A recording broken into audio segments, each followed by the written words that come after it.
Hey there guys, so today we have the end of the year, so we have top 10 beers of 2014.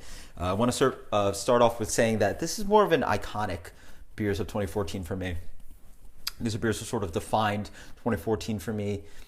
Important beers that I will remember as, meaning something more than just being quote unquote the best beers. I hope that makes sense, and I'll explain why I chose each one of these beers as I go along. Also along in the description below, you'll see that they're substitutes. These beers are rarer beers, and they're beers that I recommend for people that want to try something similar. And I do recommend these beers. And I do try to offer something that are slightly more accessible.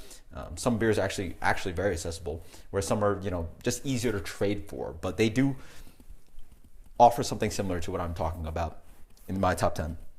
And also, I'm only mentioning 10 beers. I'm going to have an honorable mentions list because I've had such amazing beers. You'll see an honorable mentions list. So number 10, we have Hill Farmstead's Walden. This is a 4% sessionable blonde ale. A blonde ale in the top 10, which is crazy. But for me, it's actually more of a 4% Hill Farmstead hoppy beer. 2014, the Session IPA has exploded. And for me, the best under 5% beer I've had, hoppy beer that I've had, is Hill Farmstead's Walden. It's just everything you want in a Hill Farmstead hoppy beer. It's grapefruity, it's tropical, it has all those kind of signature hoppy Hill Farmstead flavors, and it's a beer that I would love to have every single day because it's just so refreshing. Moving on, we have the only sour beers on my list, which are Hill Farmstead's Anna, Arthur, Nordic Saison, and Vera. I link them together because I think they're relatively similar in characteristic. And they're not the best sour beers I've had. I think I've had some other beers that are much more crazy and amazing. But I just love the Hill Farmstead signature Saison Farmstead ale quality. I love the balance of tart and funk and Saison in there. It's just amazing. And I think they're super refreshing. They're great quote unquote table beers that you should have with food. They're just refreshing. Again, another everyday kind of beer. Great stuff. Number 8, we have the Bruery's Smokey and the Bois. This is a combination of smoking wood, which is a barrel-aged smoked imperial porter, along with Bois, which is a barrel-aged old ale, along with a little bit of Black Tuesday, along with vanilla bean and cacao nib. This really defines for me blending beers. I was at a brewery event and I had so many blended beers by the brewery, and I was always blown away by the blended beers more than the base beers. And they're making world-class beers. Some of their beers are amazing, but I just really like the blending of the beers even more than the base beers, which is really incredible. Along with Melange number 3, I think this beer is the best beer from the brewery. And I think it really shows that breweries should be blending beers more. So hopefully in 2015 we see more blended beers. The brewery blends more beers, and I think it also teaches you that you can blend beers by yourself. If you find two base beers that really you think will work together, then try it out, because the brewery is killing it with somehow making a harmonious, amazing beer that's even better than the base parts of this beer. So there you go. Number 7, we have Double Barrel Mexican Cake. This is actually an empty bottle of the regular Mexican Cake, which is actually one of my favorite beers. Had a couple times this year, and I absolutely love it. Double Barrel Mexican Cake, which is whiskey and rye Mexican Cake, just offers Mexican Cake's fudginess of chocolate and that spice and the cinnamon, but with that little bit of kind of barrel character that you know from barrel-aged imperial stouts, and it's just a great beer. If you don't already know, I like Mexican Cake more than Hunapoo and Prairie Bomb, so to have it barrel-aged is just awesome. I will say I have never had barrel-aged Abraxas or double barrel Huna, but we'll see. Hopefully 2015 brings that.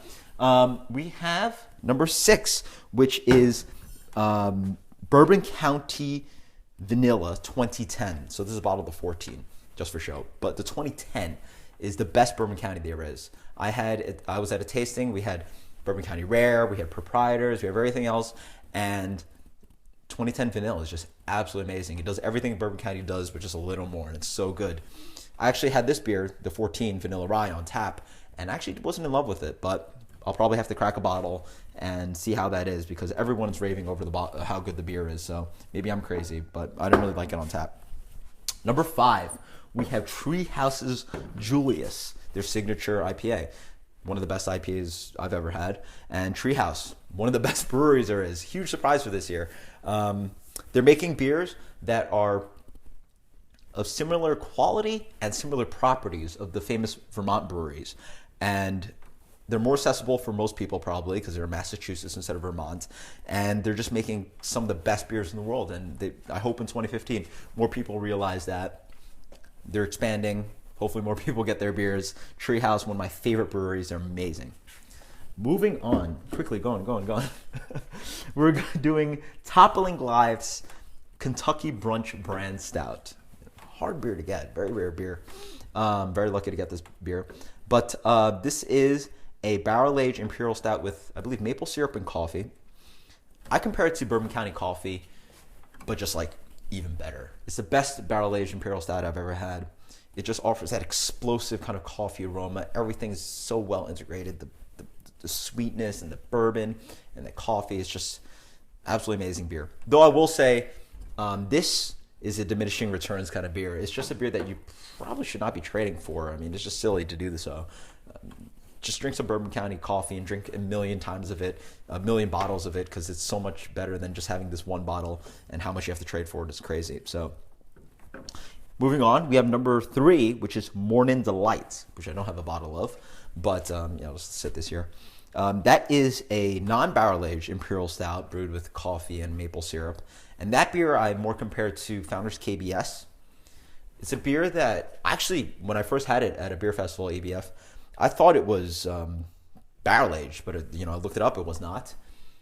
It's a beer that just has awesome maple syrup flavors and just awesome coffee flavors, and it's chocolatey and just everything's so well integrated. It's like breakfast in a glass, as a lot of people compare it to. It's just an amazing beer. Mornin Light. Toppling Goliath is just making amazing beers. Number 2, we have Hill Farmstead's Abner.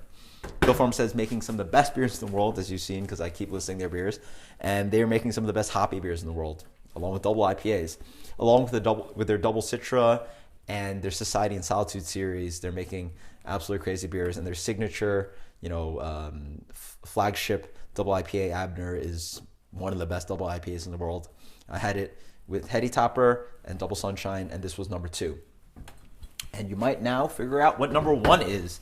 It is Lawson's Finest Double Sunshine IPA. Yes, my favorite beer of 2014. There you go. Actually, my answer for what my favorite beer is, Double Sunshine.